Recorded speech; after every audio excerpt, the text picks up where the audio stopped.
Sidang dalam perkara tindak pidana korupsi nomor 62 dan 63 Pitsus PPK 2022 penyelidikan tindak pidana korupsi pada Pengadilan Negeri Kelas 1 Agustus Jakarta Pusat atas nama terdakwa Surya Darmani dan Dr. Andes Tadi Ada Tamsir dibuka dan dinyatakan terbuka umum.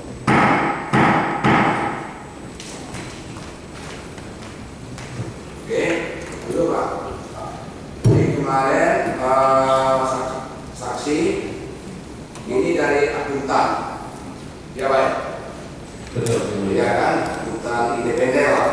Ya kan, telah memberikan keterangan seperti yang kemarin. Oke, demikian juga ini masalah aset-aset dari PT Duta Palma, betul?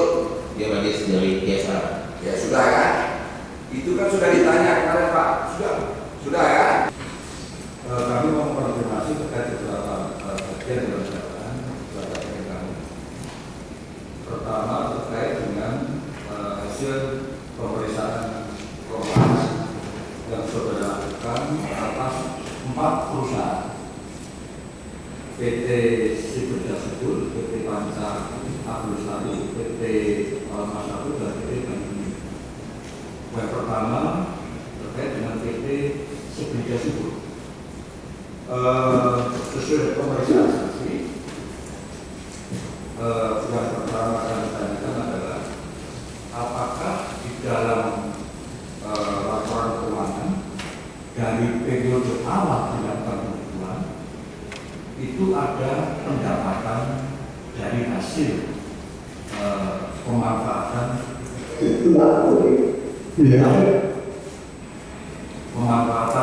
hutan yang berada di yang lokasinya itu digunakan untuk perkebunan sawit. Ini saya rekam. Anda tahu sini tak? ya, mohon Baik, terima kasih. Mungkin sebelum saya menjawab itu, saya mau jelaskan dulu tadi Pak bahwa pemilik dari Palma 1 itu kalau lihat di laporan keuangan pemiliknya adalah PT dan Exploitation. Karena suaranya kayak Pemilik dari PT Palma 1 itu kalau lihat di laporan keuangan adalah PT dan Exploitation itu 99,99%, Palma 1 70,6% dan PT Palma Lestari itu 29,4%. Itu pemiliknya Pak. Terkait dengan Sibuk Jasibul Pak, kalau lihat di laporan keuangan, memang dari 2004 sampai dengan 2021 itu total pendapatan yang dihasilkan oleh PT Sibuk Jasibul itu adalah 319 miliar. Tapi itu ada sejak 2010. Sejak 2010. Dari penghasilan tersebut, apakah yang bersumber dari pemanfaatan kayu tersebut? Kalau yang saya bisa lihat dari ringkasannya, memang itu tidak di breakdown secara spesifik. Yang jelas bahwa di 2010 itu ada pengakuan pendapatan 16,6 miliar, dan kalau lihat dari datanya itu pendapatan sebagai besar dari hasil penjualan produksi TBS-nya, Produksi sawitnya. Nah, apakah itu bersumber dari lahan? Seharusnya kalau lihat dari lahan yang ada, memang PT Sibuk Jasibul itu kan adalah semua belum HGU ya. Itu kan masih izin lokasi ya, masih pilot. Nah, jadi sebagian besar semuanya bersumber dari penjualan PPS sawit. seharusnya kalau informasi dari laporan keuangan begitu ya. Kemudian untuk PT Panca Abdulsari, apakah ada catatan penghasilan dari periode pertama pembukaan itu ada hasil penjualan kayu? Kalau di Panca Abdulsari juga itu muncul pendapatannya itu di 2009. sampai dengan 2021, tapi pendapatan dari sisi produksi TPS itu ada sejak tahun 2010. 2010. Nah, Oke. Jadi semua bersumber dari penjualan TPS. apakah semua atau tidak memang tidak dimunculkan atau tidak saya bisa identifikasi dari laporan keuangan. Tapi yang jelas ada pendapatan 25,8 miliar itu yang merupakan sebagian besar dari produksi TBS yang kalau lihat dari totalnya itu adalah 5.900 sekian kilogram, 5,9 juta kilogram TBS. Kemudian dari tiga PT Pamasan, apakah ada dalam bukuan dicatatkan penghasilan dari pemanfaatan air? Untuk Palmas 1 di dalam informasi di laporan keuangan pendapatannya ada sejak tahun 2010 juga. 2010 juga. Nah, jadi 2004 sampai 2009 itu tidak ada pendapatan. Dia tidak ada penjualan seperti yang dimaksud dan pendapatannya. Dan itu juga sebagian besar dari produksi TPS yang lebih kurang 6,2 juta kilogram. Baik. Kemudian untuk PT Bani Bening Utama, pertanyaannya sama, apakah ada dicatatkan penghasilan dari pemanfaatan air? Kalau di Banyu Bening Utama itu kan sebenarnya dia ada lahan yang HGU, kemudian juga ada yang non HGU. Tapi terkait dengan pertanyaan tadi, memang secara total pendapatan itu muncul sejak tahun 2007 sampai di 2021 yang sebagian besar juga itu dari produksi TBS. TBS ya? Ya, dari kurang 2,1 juta pada tahun 2007. Baik. Kemudian ini kami membaca hasil pemeriksaan saudara di halaman 6 terkait dengan halaman 6.9 untuk 4 PT.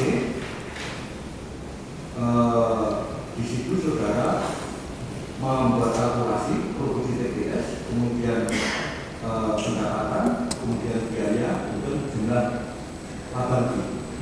Ya. Untuk PT Bani Bening Utama,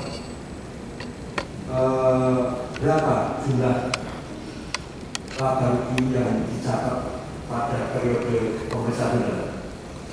Ini kan sebenarnya laba rugi akumulatif ya. Laba rugi akumulatif. Nah, jadi dari 2004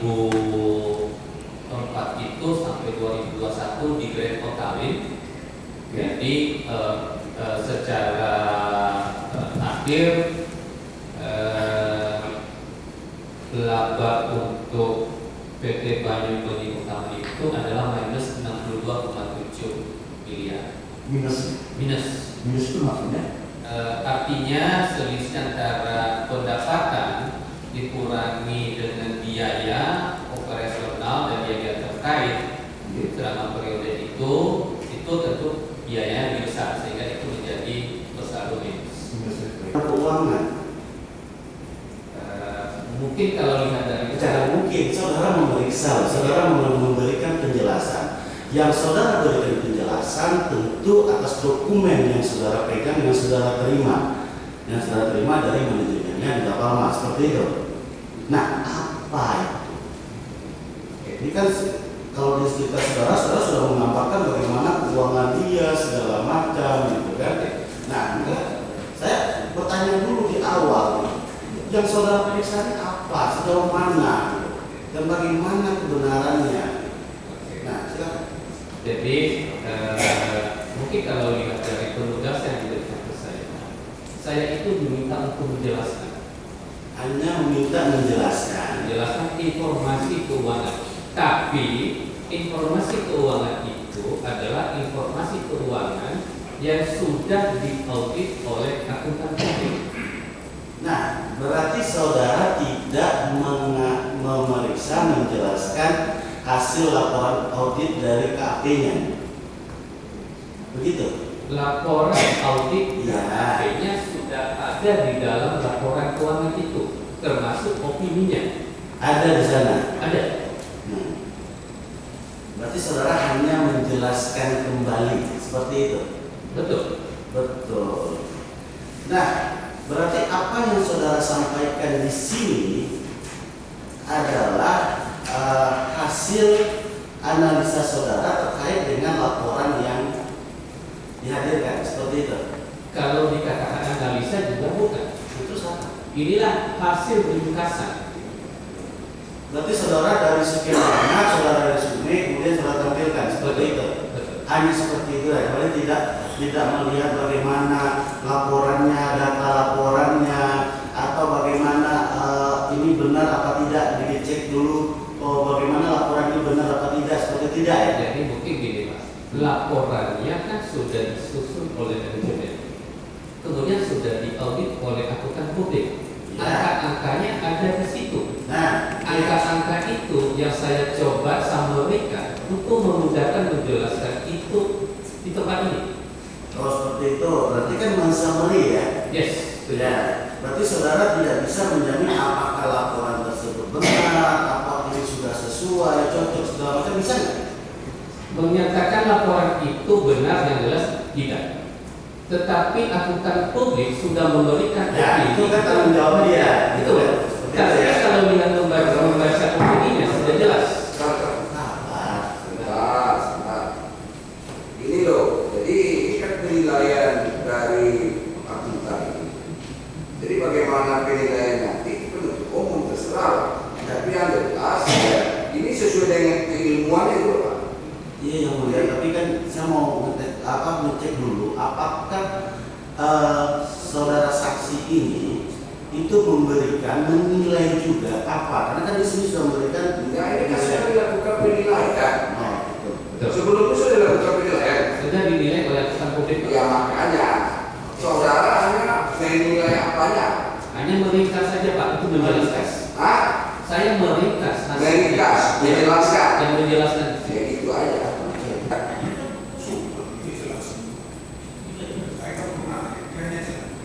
Menjelaskan fasilitas yang sudah terbangun. Baca saya bilang kan terbangun sudah. Sudah kemarin kalau dari penasihat hukumnya sudah tinggal pertanyaan dari penuntut umum. Ada pertanyaan kayak itu. Ya terima kasih yang dari Duta Polma itu. Siap, terima kasih yang mulia. Jadi saudara saksi siapa namanya? Marshall Gibson. Marshall Gibson. Saudara pegawai di Johan Sentosa yang mengurusi CSA. Khusus itu atau gimana bidang apa tupoksi saudara terkait apa? CSA. Memang mengurusi masalah CSA.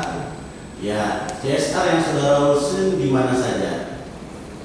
Untuk saya itu di Jakarta ada, terus di Riau juga ada, di Kalimantan juga ada. Terus kita juga kan membantu untuk bencana alam seperti itu di Aceh, terus Kabupaten Aceh yang baru kemarin itu di Cianjur. Oke. Nah, kemudian sejak ada berlakunya terkait dengan plasma di 2016. Plasma yang sudah dibangun di mana saja? Plasma yang dibangun itu di KAP itu yang Di mana? di Palembang Perkasa yang kemarin saya sempat ambil itu yang Yang saya disampaikan kemarin itu di mana itu? itu di Kabupaten Kampar. Kabupaten Kampar. Ada berapa hektar? 5.000. 4.900. 4.900. Selain dari itu, di mana lagi ada plasma yang dibangun? Ada di daerahnya itu saya lupa ya. Di daerah kebun Ema juga, kebun Elwana Kota. Kebun apa? Elwana Kota. Itu apa itu? Kebun apa itu?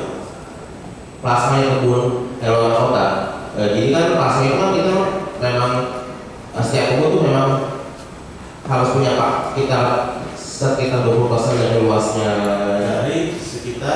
Dari tempat kebun itu ada. Iya betul. Nah. Itu di Elwana Kota tuh ada namanya kebun Aditya Palma Nusantara. Itu luasnya sekitar. Kebun utama itu apa di sana namanya? Ya. Kebun utamanya yang Elwana Kota itu apa namanya? Kebun utamanya Elwana Kota, plasmanya itu kebunnya nama itu Aditya Palma Nusantara. Aditya, berapa luasnya? 1000-an. 1000-an. Kalau hewan mahkotanya berapa luasnya? Dalam mahkota saya lupa. Berapa? Kalau mahkota itu saya nggak pegang datanya. Nggak pegang, nggak tahu. Nggak tahu. Nah itu daerah mana itu hewan mahkota? Itu di daerah Riau juga. Ya di mana Riau-nya? Riau itu luas. Untuk daerahnya saya kurang hafal. Hah? Untuk daerah pasti kurang hafal. Hah? Nggak tahu. Auditor, kayaknya auditor. Auditor saksi. Auditor tadi mana? Nah, itu lokasinya di mana? Di Riau juga. Iya. Untuk yang apanya? Plasmanya di mana? Plasmanya di Riau juga. Di Riau-nya di mana? Kan saudara yang ngurusin itu CSR-nya. Iya. Untuk yang saya itu untuk daerahnya saya kurang tahu Pak. Oh, saudara tahu Imbu, Kabupaten Imbu tahu? Ibu tahu ya. Pernah ke sana? Ibu pernah. Sekali sih. Pernah sekali situ. Pernah bangun plasma juga di sana? Ibu belum ada. Imbu belum ada. Berapa kebun inti yang ada di Imbu? Kebun inti itu ada 5 ya. Ada 5 perusahaan. Luasnya tahu? Luas kurang tahu. Nah, kalau yang di Rokan itu di mana itu? Yang di Rokan Dan Rokan ke Imbu itu jauh. saya kurang tahu. Untuk daerah situ karena saya ini jarang ke sana juga. Hah? Saya jarang ke sana. Pak. Jarang di sana juga. Nah, tapi itu beda lokasi. Pernah ke Rokan juga? Rokan saya belum sih. Yang 5.000 itu pernah ke sana nggak? Belum. Belum pernah. Katanya saudara yang ngurusin yang mana? Enggak. Jadi saya itu mengurusi untuk kegiatan bantuan sosialnya. Tapi untuk fasilitasnya itu memang pas saya masuk itu sudah ada. Gitu. Jadi fasilitas itu memang dibangun sebelum saya masuk itu kan kayak yang dibenahi itu kan tahun 93. Terus yang untuk yang kelasnya itu kan memang dibangunnya tahun 2000 berapa kemarin 2015 ya gitu sih belum masuk. Tahu saudara, cuman itu baru di Rokan. Nah di Rokan ada juga kebun utamanya. Kebun utamanya itu tidak ada. Hah? Saya tidak tahu. Hah? Tidak tahu. Ya. Nah selain di Ibu yang saudara tahu, kebun-kebun dari Grup Duta Palma ini ada di daerah mana saja?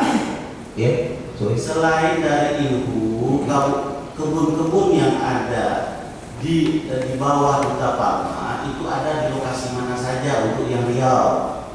Untuk lokasi tempatnya saya kurang tahu. Saya hanya tahu kebun-kebunnya saja. Ya kebunnya di mana aja? Kebunnya ada di Riau dan Jambi. Hah? Ada di Riau dan Jambi kebunnya. Ya, saya tanya saudara. Saudara tahu nggak Duta Palma itu di kabupaten apa di Riau? Karena Riau aja Riau itu banyak. Iya, majelis. Jadi untuk setiap kebunnya saya kurang tahu pastinya. Saya hanya tahu apa untuk lokasi karena saya jarang ke sana juga gitu. Karena di sana kan juga ada HRD juga majelis gitu. Jadi Kalau sudah ada saudara biasanya juga di sana. masalah dalam perkara ini tahu di kabupaten mana? Masalah yang mana? Yang disidangkan sekarang. Tahu di Kabupaten Indah Minggu. Yang saudara terangkan tadi yang mana? Kalau yang pasca itu memang di luar. Di luar. Iya, di luar. Ada di Kabupaten Sambas, Kalimantan Barat. Yang saudara terangkan, toh? Ada Kabupaten Kampar, di Riau juga Kampar. Bangkinang itu kotanya. Ini ada Rokan Hulu. Itu Rokan Hulu itu ibu kotanya itu. Apa? Ya. Pokoknya Rokan Hulu beda kabupaten toh? Iya memang. Ya. Izin menjelaskan majelis. Jadi memang yang saya tampilkan kemarin plasma tersebut memang saya hanya ingin menjelaskan bahwa perusahaan kita juga membangun plasma juga sebagai salah satu regulasi pemerintah yang 20% tersebut. Gitu. Jadi walaupun di luar itu memang ya memang di luar gitu di luar cuma kita menjelaskan saja bahwa perusahaan kita punya plasma juga gitu. Majelis sebagai informasi kemarin ini beliau hanya menjelaskan fasilitas yang sudah terbangun di 5 lokasi itu majelis. Apa aja? Jadi bukan berarti Duta Palma Group itu tidak memperhatikan, tidak membangun plasma. Kan itu ya.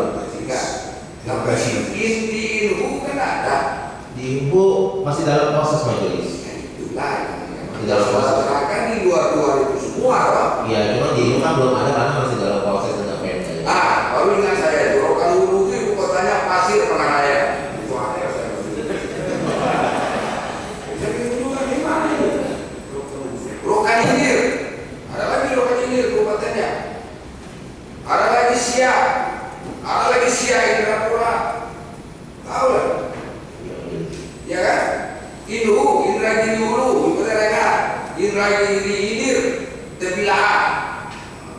Walaupun saya belum pernah situ, tapi saya lihat peta. Saya ingat masa saya nggak tahu di ibu kota Rokan. Ada saya. Saya saudara aja kerja berduta apa nggak tahu saudara. saya dengan saya juga punya tim di sana majelis. Ya udah yang ditanya oleh penuntut umum itu, ya saudara terangkan itu Kabupaten Sambas di Kalimantan Barat. Oh iya, itu salah satunya, Bang. Ya, salah satu ada kemudian situ ya di Sambas, Kabupaten Sambas ya. Mau ke Sintang sana itu. Tahu nggak? Ya, kemudian di Bangkina, Kabupaten Kampar. Iya, Bang. Ya, Di Sentosa itu dibangun. ya. Tapi yang saudara terangkan ini di Indragiri Hulu belum dibangun. Untuk plasmanya belum ada, tapi Belum ada. masih dalam proses majelis. Masih dalam proses ya. Ya, jadi saudara itu ditampilkan di sini oleh penasihat hukum untuk membuktikan bahwasanya duta Palma juga peduli. Iya betul. Tapi Iya, kan, ya? iya, tapi kan selain Pak Gubernur juga memang apa tidak dipungkiri memang sudah banyak pembangunan juga seperti jembatan yang nilainya $5 juta dan apa ya jalan sepanjang 9 km itu. Oke, itu bagaimana beritahu masih ada? Cukup. Kalau enggak saya biarin enggak ada ya kita. Cukup ya. Oke, makasih Pak. Tadi ahli menyatakan bahwa keahliannya kebijakan pertama. Benar. Kebijakan kehutanan bisa disebutkan secara spesifik itu apa? Baik, bidang keahlian saya secara umum disebut kebijakan kehutanan.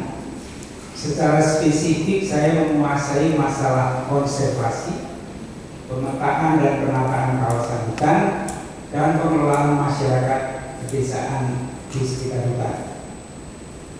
Latar pendidikan saya cukup ya, tadi sudah disampaikan karena keahlian saya itu tentu saja dibekali dari pengalaman pendidikan yang tadi sudah disampaikan, sarjana kehutanan, master bidang fisheries and wildlife atau pengelolaan marga satwa, dan doktoral saya di bidang pengelolaan sumber daya alam dan pedesaan. Terima kasih. Baik, kemudian kami lanjutkan. Kami ingin penjelasan ahli terkait dengan ada beberapa penentuan dalam terkait dengan hutan. Satu ada TGHK, kemudian ada RTMB, ada kawasan hutan, ada hutan. Kami mohon penjelasan ahli bagaimana sih sebenarnya TGHK itu apa, kemudian kawasan hutan itu bagaimana, dan prosedurnya bagaimana. Baik, kebetulan saya bekerja mulai tahun 82 di Kementerian Kehutanan, dan tahun 86 saya berangkat ke Amerika dan pulang itu membawa ilmu penggunaan komputer untuk pemetaan, sehingga saya mempunyai pemahaman cukup baik di dalam istilah dari TGHK, kemudian RTMB, dan kemudian juga mengenai kawasan hutan itu apa dan hutan. Jadi kalau tata guna hutan kesepakatan, namanya tata guna hutan kesepakatan, itu sebenarnya secara teknis merupakan solusi sementara dari tata ruang. Ilmunya belum berkembang waktu itu untuk tata ruang, dan Indonesia belum punya undang-undang tata ruang pada waktu kehutanan di awal-awal tahun 70-an itu. Pada tahun 70-an, setelah kehutanan memiliki undang-undang tersendiri yang disebut Undang-Undang Pokok Kehutanan Nomor 5 Tahun 67, maka kehutanan mendapat kewenangan menunjuk kawasan hutan dengan skala yang sangat kecil. Skala sangat kecil itu 1/250.000 atau 1/100.000, bersifat indikatif. Peta itu disepakati oleh para kepala dinas tingkat provinsi dan direstui atau disetujui oleh pusat, dalam hal ini Kementerian Pertanian pada waktu itu, dan kemudian dari Kementerian Kehutanan tersendiri. Saat itu belum ada undang-undang tata ruang. Sekarang kita masuk ke RTRWP. RTRWP itu istilah dari tata ruang, ya. Jadi berkembangnya waktu dan ilmu pengetahuan, maka tahun 92 itu terbit Undang-Undang 24 tahun 92 namanya Undang-Undang Tata Ruang. Bentuk tata ruang itu ada tata ruang nasional, tata ruang provinsi, dan tata ruang kabupaten kota. Sebenarnya atau seharusnya dengan keluarnya tata ruang ini, maka TGHK tidak diperlukan lagi. Namun karena masih diberi kesempatan waktu itu oleh pemerintah yang berkuasa saat itu, maka yang terjadi adalah diminta adanya padu serasi, dipadukan dan diserasikan antara TGHK dan tata ruang di dalam pemanfaatan lahan. Nah, sekarang kita masuk ke hutan. Hutan menurut Undang-Undang 5 tahun 67 maupun Undang-Undang 41/99 mempunyai kemiripan, yaitu yang pertama menurut Undang-Undang 5 tahun 67, hutan ialah suatu lapangan pertumbuhan pohon-pohonan yang secara keseluruhan merupakan persekutuan hidup alam hayati beserta alam lingkungannya dan yang ditetapkan oleh pemerintah sebagai hutan. Jadi ada istilah ditetapkan oleh pemerintah sebagai hutan. Kemudian kalau ditanya mengenai kawasan hutan di Undang-Undang 5 67, kawasan hutan ialah wilayah tertentu yang oleh menteri ditetapkan untuk dipertahankan sebagai hutan tetap. Jadi harus ada hutannya dan kemudian ditetapkan sebagai hutan tetap. Itu kawasan. Kemudian undang-undang itu berubah tahun 99 setelah Bapak Soeharto lengser. Muncullah Undang-Undang 41 tahun 99 yang mendefinisikan lebih kurang hampir sama, tetapi lebih maju sedikit. Hutan adalah suatu kesatuan ekosistem berupa hamparan lahan yang berisi sumber daya alam hayati yang didominasi pepohonan dalam persekutuan alam lingkungannya yang satu dengan lainnya tidak dapat dipisahkan. Jadi sebuah ekosistem, lebih komprehensif disebutkan sebuah ekosistem. Sedangkan kawasan hutan didefinisikan sebagai wilayah tertentu. Ini yang ramai diperdebatkan di sini. Wilayah tertentu yang ditunjuk dan atau ditetapkan. Ada istilah ini yang nantinya ini akan dibawa ke Mahkamah Konstitusi dan kata-kata ditunjuk dan ataunya itu disempurnakan, dihilangkan. Jadi Undang-Undang 41/99 menyatakan kawasan hutan adalah wilayah tertentu yang ditunjuk dan atau ditetapkan oleh pemerintah untuk dipertahankan keberadaannya sebagai hutan tetap. Ada lagi istilah hutan tetap, disebut ada hutan tetap. Nah, ditanya tadi prosedur penerbitan, maksudnya mungkin prosedur penetapan ya, yang dimaksud. Bukan, tadi sudah TGH tadi itu merupakan satu kesepakatan kepala dinas. Ya, kemudian hasil kesepakatan ini baru ditetapkan oleh menteri. Jadi bukan kehendak dari menteri, tapi kehendak dari daerah gitu. Betul. Jadi kesepakatan antar 6 kepala dinas pengguna lahan pada waktu itu, kemudian direstui atau disetujui oleh pusat. Bukan pusat menetapkan seperti tata ruang. Jadi nanti ditunjuk mana yang merupakan areal kawasan hutan dan mana yang bukan, gitu ya. Betul. Kemudian tadi ahli menyebutkan bahwa ada Undang-Undang 41 tahun 99 ya, mengenai dikaitkan dengan putusan Mahkamah Konstitusi, ya, putusan nomor 45 ya.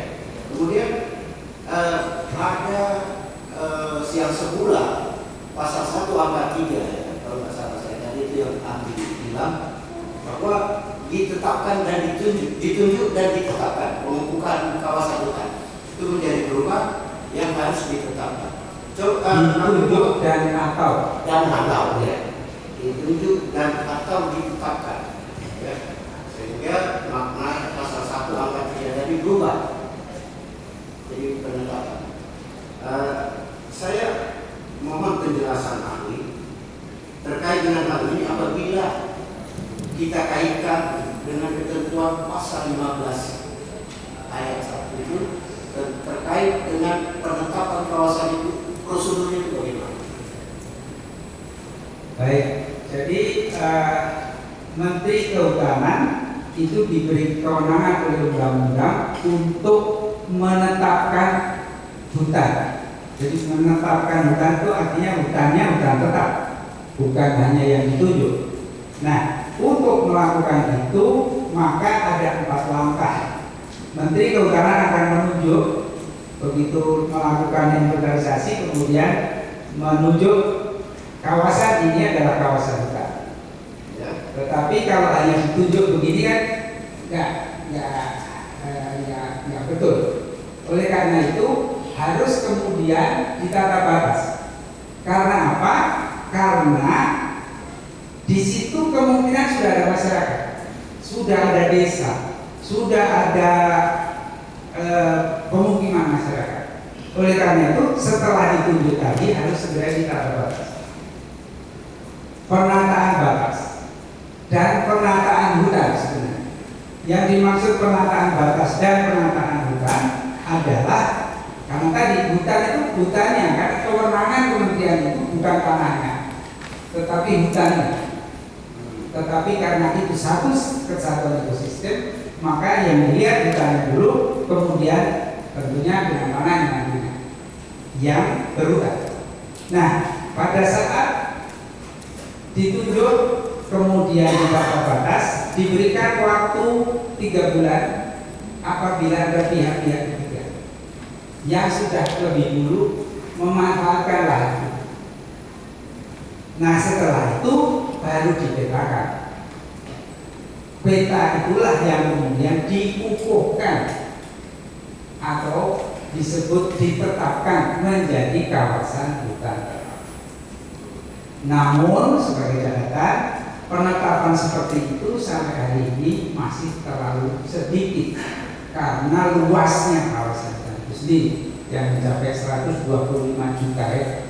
Bisa dibayangkan kalau mau menata seperti itu. Terima kasih.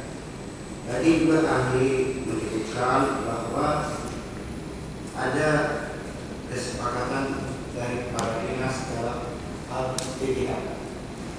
Kemudian ada tata ruang ya, dari ahli. Kemudian bagaimana pandangan ahli dalam pengaturan suatu wilayah hutan? Ya. Ada menurut TGH ada perda terkait dengan RT/RW, ya, bahwa ada perbedaan dalam hal bahwa ini adalah kawasan hutan, satu juga ini APR. Bagaimana menurut pendapat ahli, mana yang mau pedomani bagi pemerintah daerah? Pemerintah daerah itu memedomani Undang-Undang Tata Ruang sebagai perintah untuk mengatur wilayahnya, bagaimana wilayah kabupaten atau provinsi itu akan dimanfaatkan. Kata APL, area penggunaan lain, tidak ada di tata ruang. Di tata ruang itu hanya ada namanya kawasan lindung dan kawasan budidaya. Kaitannya dengan penggunaan lahan. Nanti kalau kait-kait dengan jalur jalan dan seterusnya itu beda. Saya tidak ingin tata ruang seluruhnya kita buka di sini, tetapi kaitannya dengan penggunaan kawasan itu hanya dua, kawasan lindung dan kawasan budidaya. Kawasan budidaya itu bisa kemudian dipakai, dimanfaatkan, diberikan izin untuk misalnya budidaya kehutanan, budidaya perkebunan, budidaya pertanian, budidaya peternakan, itu boleh. Dan bupati atas dasar penataan ruang di kabupatennya tadi boleh mengizinkan, memberikan izin kepada rakyatnya setempat terutama itu untuk melakukan kegiatan budidaya, pemanfaatan lahan yang ada. Di situ letaknya. Jadi APL dan kawasan hutan itu terjadi pada waktu TGHK. Kalau di TGHK itu karena satu sektor waktu itu begitu kuatnya punya undang-undang tersendiri namanya Undang-Undang Pokok Kehutanan, kemudian seolah-olah membagi negeri ini menjadi dua kewenangan di dalam agraria. Satu berdasarkan Undang-Undang 5 tahun 60, yang satunya berdasarkan Undang-Undang 5 tahun 67. Nah ini yang awal ujung pangkal dari agak kerepotannya Indonesia menata lahan adalah karena ada dua undang-undang pokok tadi. Nah namun tahun 99 kata pokok itu sudah hilang, jadi menjadi undang-undang kehutanan sektor. Jadi ada undang-undang kehutanan, ada undang-undang tambang, ada undang-undang perikanan, dan sektor semua itu harus mengacu pada tata ruang. Maka tata ruang nomor 2492 diperbarui pada tahun 2007 menjadi Undang-Undang 26 tahun 2007. Lebih advance lagi, lebih bagus lagi bicara penentuan. Bentuk hutan tetap, gitu kan? Sebenarnya yang tepat adalah ditetapkan oleh pemerintah. Pemerintah ini bukan Menteri Kehutanan. Pemerintah kalau dalam hal ini adalah presiden. Presiden iya, presiden mungkin lah kerja sendiri presiden, ya kan? Presiden itu pasti ada pembantunya. Nah mungkin hutan-hutan itu presiden itu semua ya pasti ada. Menteri Kehutanan itu kekuasaan eksekutif, kan begitu Pak. Ya. Di dalam pemerintahan ada tiga pembagian kekuasaan, eksekutif, legislatif, dan yudikatif. Kan begitu.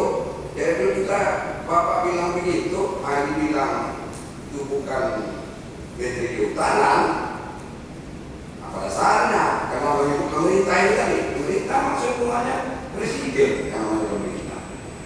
Presiden pun kalau dia sebagai kepala negara tidak lagi sebagai kepala pemerintahan, kepala eksekutif, itu begitu Pak. Nah, sekarang kita masuk aja ke urusan itu ditetapkan oleh Menteri Kehutanan atau pemerintah, itu hutan tetap, ya. Kalau hutan tetap itu bisa nggak dialihfungsikan? Hutan tetap bisa dialihfungsikan. Bisa dialihfungsikan. Ya. Bisa. Jadi kawasan hutan ditetapkan oleh pemerintah, dialihfungsikan, kemudian dimanfaatkan. Apakah itu lahan tambang, apakah itu lahan perkebunan, yang penting itu dialihfungsikan. Bisa. Bisa. Oke. Kalau demikian maka bisa dialihfungsikan. Siapa yang berwenang untuk memberikan pelepasan kawasan hutan itu tadi? Apakah ada izin pelepasan kawasan hutan? ada izin pelepasan kawasan hutan yang dikeluarkan oleh Menteri Kehutanan. Nah itu, Menteri Kehutanan itu perpanjangan tangan siapa? Pemerintah, Siapa pemerintah? Pak Presiden tadi. Balik lagi, makanya saya balik lagi ke kami. Jadi kalau kita bicara masalah apa, bukan Menteri Kehutanan, bukan pemerintah. Lalu siapa Menteri Kehutanan kalau bukan pemerintah? Iyalah pemerintah, karena perpanjangan tangan dari presiden. Kan begitu, ibu kota negara seperti itu. Ya, jadi jangan berolah-olah kata dengan saya. Oke? Tadi dikatakan kawasan hutan itu bisa dialihfungsikan asal ada izin pelepasan kawasan hutan, dalam hal ini didelegasikanlah dari Presiden ke Menteri Kehutanan. Begitu Pak? Begitu? Begitu ya? Betul. Sekarang hutan itu dibagi. Ada hutan konservasi. Itu apa itu Pak? Hutan konservasi itu apa? Hutan kalau menurut fungsinya dibagi hutan konservasi, artinya hutan yang dipergunakan untuk perlindungan terhadap biodiversity dari isi dari hutan itu sendiri. Isi dari hutan itu bisa dimanfaatkan. Dimanfaatkannya adalah untuk konservasi. Untuk konservasi. Kalau itu untuk area perkebunan itu apa? Area perkebunan itu merupakan wilayah yang berbeda dengan kawasan hutan. Oh, wilayah berbeda dengan kawasan hutan. Tadinya berasal dari kawasan hutan. Sebagian besar wilayah Indonesia sebelumnya memang hutan. Ya.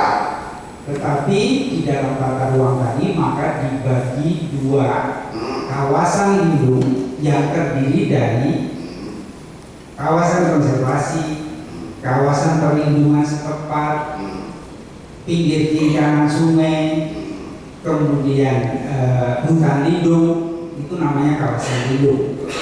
Ya. Baik, terima kasih majelis. Kami lanjut ke ahli Prof. Panca. Ini Prof, kami panggil ahli. Oke, ini.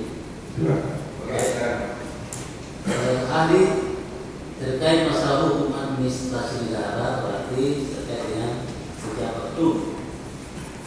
Kami minta pandangan ahli apabila seorang pejabat turun dalam hal ini bupati mengeluarkan keputusan berbentuk perizinan yang ada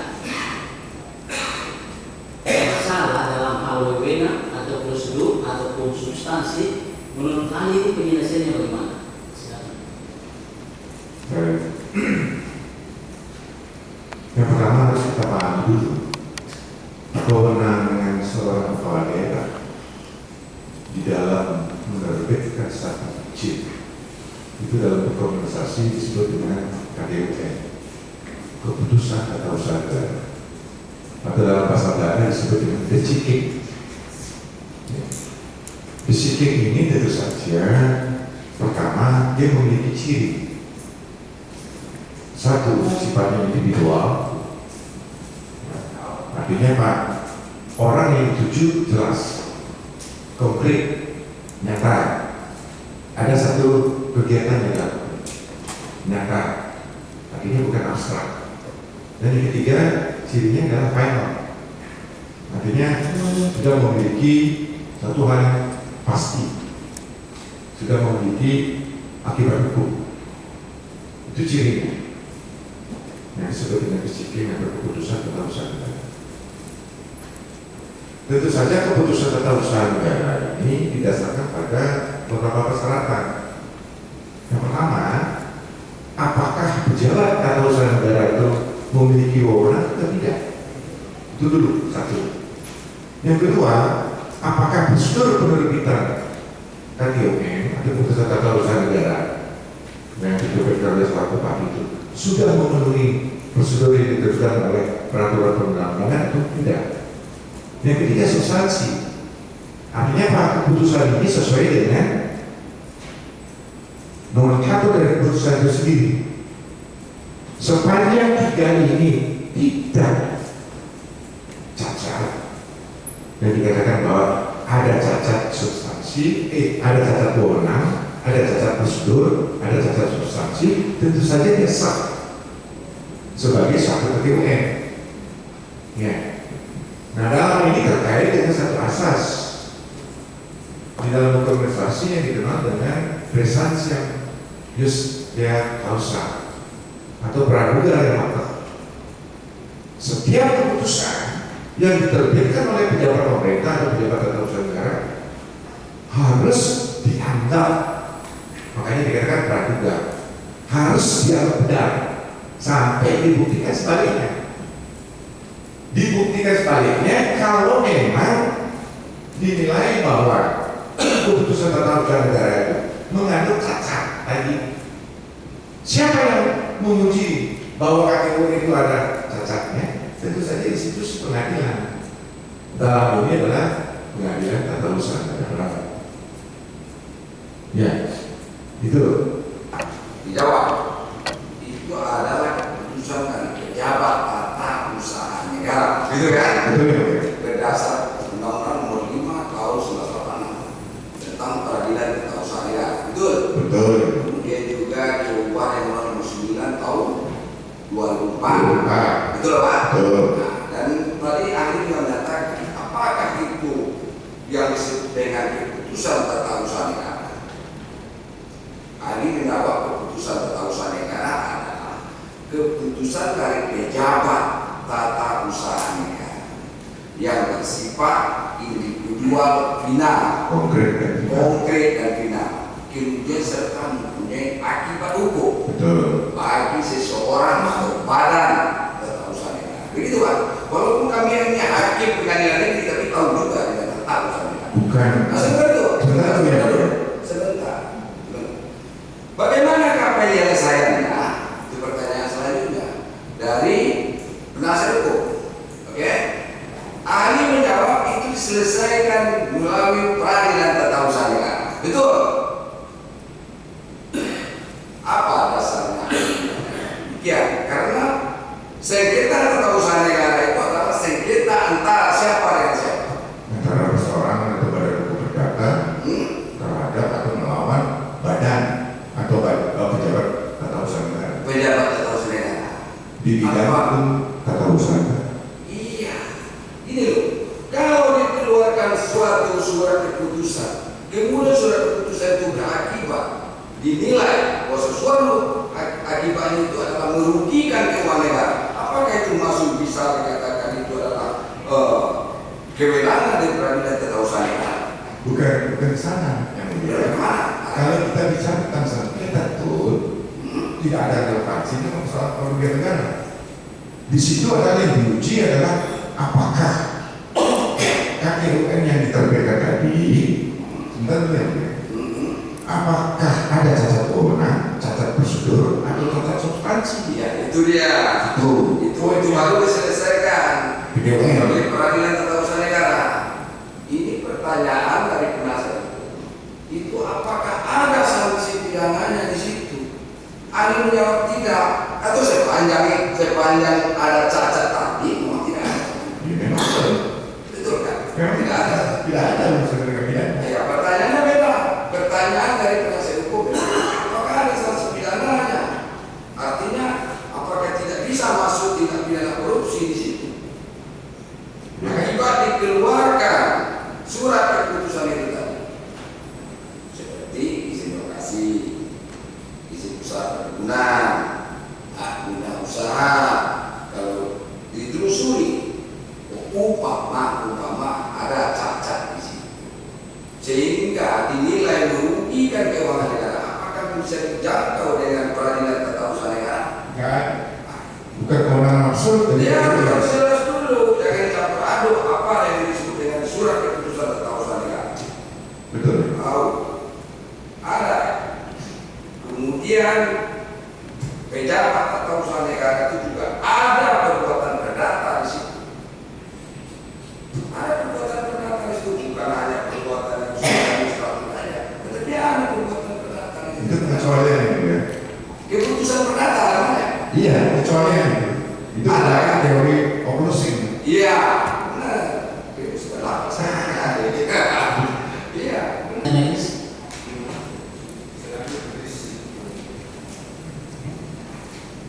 Saudara ahli ya. Dari penjelasan saudara ahli tadi ada yang menarik yang saya mau konfirmasi kepada ahli. Saudara ahli tadi ada hal yang mau menjelaskan. Majelis sudah tanya tadi, sebetulnya saya juga harus tanya kembali kepada majelis, kepada saudara ahli. Begini, catatan saya coba buka ya, supaya satu persepsi.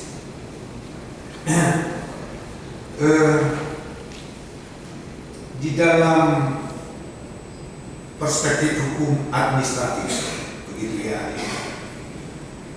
izin itu adalah suatu persetujuan tentu dari pejabat pemerintah berdasarkan perintah undang-undang, begitu ya, perintah undang-undang. Kemudian perintah undang-undang itu menyatakan dia diperbolehkan melakukan tindakan perbuatan tertentu. Ya, nah, kemudian dia juga bisa menerbitkan ketentuan untuk kekuasaan yang dia miliki. Apakah ini termasuk juga yang saudara ahli jelaskan tadi, kewenangan yang dimiliki seseorang pejabat ini adalah kewenangan yang juga bisa diberikan atau kepada warganya langsung diberikan hak. Contoh, ada kewenangan yang dimiliki oleh pemerintah, artinya pejabat. Ya, ada kewenangan. Katakanlah diberikan kewenangan karena jabatannya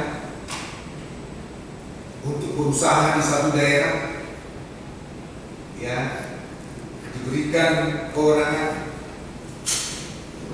izin lokasi, ya, izin lokasi. Kemudian juga diberikan kewenangan untuk izin usaha, katakanlah perkebunan, gitu ya, perkebunan. Dasar daripada pejabat ini, katakanlah pemerintah ini, karena diatur di dalam peraturan daerah kewenangan itu, ya. Lantas setelah kewenangan itu diberikan, dijalankan, ya, dijalankan. Ini dijalankan, katakanlah tidak pernah ada komplain, tidak ada pernah keberatan, tidak ada pernah keberatan, dan ini berlangsung puluhan tahun, ya, puluhan tahun. Ya, baik itu pusat juga tidak pernah menyatakan salah, apalagi ini katakanlah bupati, apalagi provinsi tidak pernah menyatakan salah, dan kontribusinya juga kepada negara berlangsung dengan baik, ya, kontribusi dengan baik, pajak dibayar dengan baik. Menurut pendapat ahli, ya, kewenangan yang diberikan kepada yang pejabat ini, saudara sebut tadi, sepanjang itu bermanfaat, berguna, begitu ya, berguna. Kalau dipermasalahkan kemudian, katakanlah ada suatu kebijakan yang tiba-tiba menyatakan, salah itu kebijakan yang sudah kamu jalankan. Menurut pendapat ahli, ya, ini termasukkah tindakan administratif yang dia lakukan salah, atau pemerintah yang mengawasi administratifnya tidak benar? Ya, yang pertama begini, Anda tuh menyinggung tentang sumber-sumber kewenangan. Iya. Betul. Kalau saya berpendapat, walaupun ada ahli yang mengatakan bahwa sumber kewenangan itu ada 3, kalau saya mengatakan 2. 1, bersumber secara atributif. Artinya apa? Bersumber langsung dari peraturan perundang-undangan. Yang kedua, delegasi atau delegatif. Misalnya gini, delegatif. Tentu syaratnya harus ada atributasi. Saya sebagai pejabat, bupati katakan, mendapat wewenang langsung dari peraturan perundang-undangan. Jenisnya banyak. Katakanlah di daerah, peraturan daerah. Peraturan daerah memberikan wewenang pada saya. Ini namanya atributif. Ya, saya yang menerima atribusi wewenang dari peraturan perundang-undangan yang ada, saya limpahkan, itu delegasi. Atribut dan kemudian Delegasi, maka delegasi kepada siapa? Kepada pejabat atau usaha negara yang lain. Itu atribusi. Nah, terkait penanganan persoalan izin, kita lihat dulu, adakah pejabat ini memiliki kewenangan atributif atau tidak? Kan gitu. Kalau memang ternyata ada, dia bersumber dari peraturan daerah, tentu sah dari sisi wewenang. Persoalan sekarang, siapa yang mempersoalkan itu tidak sah. Sepanjang keputusan pejabat ini, bupati ini, katakanlah diberikan kewenangan untuk mengeluarkan izin, tidak ada yang mempersoalkan. tidak pernah dikatakan bahwa tidak Apa lagi begitu? Secara hukum dia tidak sah. Jadi artinya saudara ahli menjelaskan semua produk apa yang menjadi ketentuan yang dimiliki seseorang dengan atribut dan delegasi itu sah saja. Ya.